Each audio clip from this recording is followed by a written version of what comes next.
নমস্কার। আজকে যে টপিকটা সেটা হচ্ছে যে এসআইআরের লিস্টে, ফাইনাল লিস্টে অনেকের নাম ডিলিট হয়ে গেছে অজ্ঞাত কারণবশত।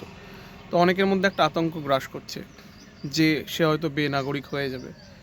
এটা কোনো মতেই নয়। আপনার ভোটার লিস্ট থেকে নাম বাদ গেলে আপনি শুধু ভোট দিতে পারবেন না, এই যা। তাছাড়া এর সঙ্গে আপনার নাগরিকত্বের কোনো সম্পর্ক নেই। তো সুতরাং কোনো গুজবে কান দেবেন না, গাইডলাইন ফলো করুন, তাহলেই হবে।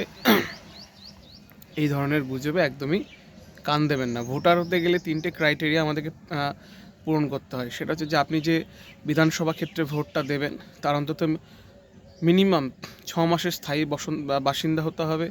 দ্বিতীয়ত হচ্ছে আপনাকে 18+ হতে হবে।